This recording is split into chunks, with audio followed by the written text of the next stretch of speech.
हमारा हमेशा ये पॉइंट ऑफ व्यू होता है कि जी मोदी जो है वो अगेंस्ट पाकिस्तान है, अगेंस्ट मुस्लिम्स है। नो डाउट वो होगा, बट जितना भी वो है वो अपने कंट्री के लिए बहुत अच्छा है। उसने जितना भी स्ट्रेंथन किया अपने मुल्क को, वो इकोनॉमी वाइज बहुत चीज ये है कि जो राम टेम्पल है अयोध्या के अंदर, कहते हैं इस पे मनो टन पता नहीं कितना इसके ऊपर सोना जो है वो लगा हुआ है। कोई 42 डोर जो है वो गोल्ड। इंडिया के अंदर जितने भी बड़े मंदिर देखें वहाँ पे मनो नहीं सारा सोना इकट्ठा करें टनों के हिसाब से। वो पूरे वर्ल्ड पे इतना सोना नहीं जितना उनके मंदिरों में वो टन पता नहीं कितना इसके ऊपर सोना जो है वो लगा हुआ है। जो हिंदू है ना, उनके पास इतना के सोना है जितना अमेरिका बंदरों। हाँ, ये एग्री, बड़ा सोना है। ग्रोथ उनकी आज देख लें दुनिया की टॉप 5 बेस्ट इकोनॉमीज में। आज एक दफा फिर जी इंडिया को सोने की चिड़िया कहा जा रहे थे और जय श्री राम के नारे लग रहे थे। बहुत अच्छा था। मोदी जैसे ग्रेट कोई नहीं है। मोदी है तो सब कुछ है। मोदी जी ने तो हिंदुस्तान की खाए पलट दी। दो एक ऐसे इंसान परमात्मा आए हैं हिंदुस्तान की। सोने से बनाया गया है, चांदी की चमक है, हीरा, पन्ना और नीलम जैसे बहुमूल्य पत्थरों से मढ़ा गया है। एक तरह से कहें तो गोल्डन रामलला है। रामलला की ये आदम कद मूर्ति इसलिए खास है क्योंकि इसमें आराध्य के प्रति भक्त के अथाह प्रेम का सबूत। हमारी मन्नत जो भी पूरी होती है तो उसमें हम कुछ ना कुछ चढ़ा के आते हैं, तो वहां आपको दिखेगा हाथों के मोटे कड़े, चेन्स और जो भी उस टाइम पर होता है वो सारा उसमें डाल दिया जाता है। जो डीजीपी ग्रोथ है वो 8.2% बढ़ गई है।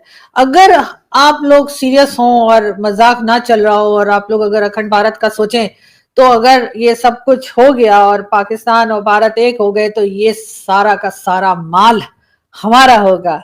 ये मुझे ख्याल आ रहा था। क्यों डॉक्टर साहब, क्या कहेंगे आप? कुछ कहने के लायक छोड़ा ही नहीं आपने। तो ऐसे बुरे बुरे ख्याल आ रहे हैं आपको भाई। मलबा मुबारक।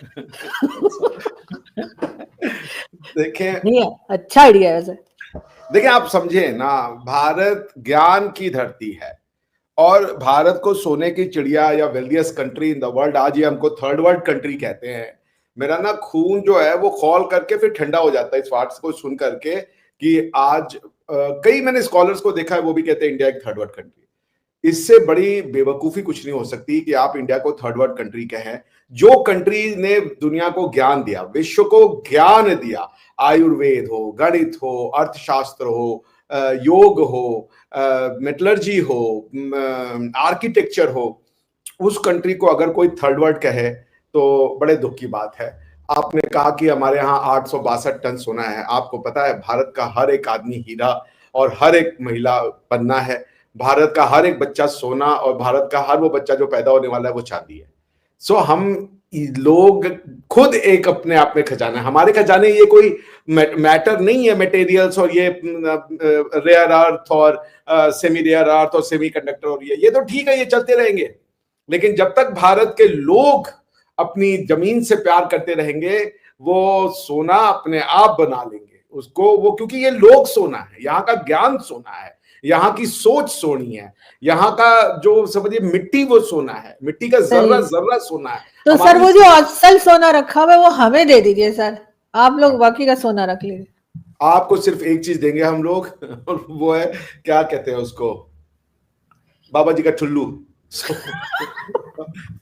और कुछ नहीं देंगे। आप लोगों ने इतना नुकसान किया है इस देश का, ओफो, इतना नुकसान किया। जब से आप बने हैं, लड़ाई झगड़ा, मार पीट, टेररिज्म, झूठ, मक्कारी, क्या क्या नहीं किया। क्या कोई ऐसा संबंध किया कि आपको हम रिटर्न गिफ्ट में दे देते? मेरी बात मानिए। देखिए, भारत ने मालदीव को की सहायता की, भारत ने अभी हमारे अफगानी भाई बहनों के लिए इतना ज्यादा मेडिसिन भेजी है, वहां पे जो अभी परेशानियां आई थी उसको देते हुए। हमने वहां पे अपने भाइयों बहनों के लिए अन्न भेजा है। हम हर जगह भेजते हैं। आपको तो मैसेज सोने से लाद देते हैं। आपको दुनिया के सामने भीख मांगने की जरूरत नहीं होती आपको। आप खाली हमें अपना, चलिए अलग होना था, आप अलग हो गए थे, कौन सी बड़ी बात है। दुनिया के कई देश हैं जो टूटे हैं, लेकिन आप क्या कोई अखंड भारत की बात करें तो आप लोग उसको न्यूक्लियर बम से माने। तो हमारे अपने हो भाई, हमने कब आपको अपना नहीं माना? कब हमने फखर भाई को कहा कि हमारे नहीं है? भाई आप पाकिस्तानी कहते हैं कि अगर ये पठान है तो हमारे नहीं हो सकते, इनको सिर्फ मुसलमान बनना पड़ेगा। हम तो कह रहे हैं ये मुसलमान भी है तो हमारे हैं, पठान भी है तो हमारे हैं। हम कह रहे हैं ये सिर्फ और सिर्फ इस भारतीय विरासत का जो है, चूंकि ये इसको एक्नॉलेज करते हैं तो ये हमारे कैसे नहीं है। हमारी हर एक सोना इनका, हमारा हर एक दुख इनका, हमारा बिल्कुल। लेकिन सर वही तो मैं भी कह रही हूँ सर, आपका जीडीपी इतनी सर जबरदस्त तरीके से आगे बढ़ रही है, तो सर दोस्ती तो पाकिस्तान को आपसे करनी ही चाहिए, मेरा ख्याल है। इससे अच्छा होता है थोड़ा, इतना गोल्ड रख के क्या करेंगे सर आप लोग, कुछ हमें दे दीजिए, हम भी थोड़ी हिफाजत करें। क्या कहेंगे फखर? मैं एक शब्द बोलूं, देखिए हम गोल्ड को ना वो बर्फी पे लगा के खा लेंगे, आपको नहीं देंगे।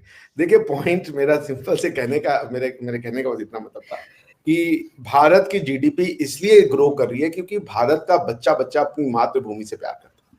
वो अपनी जिंदगी लगाना देना चाहता है कि बस हम इस मिट्टी के लिए, जो 70-80 साल आदमी आता है, इस मिट्टी को कुछ करके ले जाए। इतना उसका भरोसा इस ब्रांड में है ना। भारत क्या एक ब्रांड है, भारत एक आइडिया है। पता लगा कि भारत के पास 862 टन गोल्ड है। हिंदूज बड़े अमीर थे, इंडिया बड़ा अमीर था, कुछ मुसलमान ले गए, कुछ गोरे ले गए। दिस इज एक नई तारीख लिखी जा रही है जिसमें भारतीय जनता पार्टी और उसकी जो सारी लीडरशिप है, पर्टिकुलरली आरएसएस चीफ मोहन भगवत जो है, यूपी के जो चीफ मिनिस्टर जो है योगी आदित्यनाथ, अयोध्या में, और जिसे आप कह रहे हैं कि राम मंदिर जो है जिसके अंदर एक गोल्डन गेट जो है वो इंस्टॉल कर दिया गया है, और कहा जा रहा है कि 13 ऐसे गेट मजीद इंस्टॉल किए जाएंगे। बहुत सारे जो इंडियंस हैं उनका पर्सपेक्टिव ये है कि ये जो बेसिकली, तो वो कहते हैं ना जी कि 700 साल पहले कौन था इधर, जारी बात है मुसलमान थे, तो उन्होंने जनाब इसको, ये जो सोना था यहाँ से लूटा और वो यहाँ से चले गए। ये और जारी बात है उनकी ये बहुत सारी बातें जो हैं वो फैक्ट भी हैं कि जारी बात है उस वक्त जितना चीज़ें लूटी गई, सारा कुछ हुआ। लेकिन इम्पॉर्टेंट चीज़ ये है कि जो राम टेम्पल है अयोध्या के अंदर, जिसमें मैंने बताया कि एक गेट तो उन्होंने गोल्डन गेट लगा दिया, कहते हैं इस पर मनो टन कितना इसके ऊपर सोना जो है वो लगा हुआ है। कोई 46 डोर्स जो है वो लगाए जाएंगे, कोई 42 डोर्स जो है वो गोल्ड कोटेड होंगे। ये क्यों इतना सोना लगाया जा रहा है?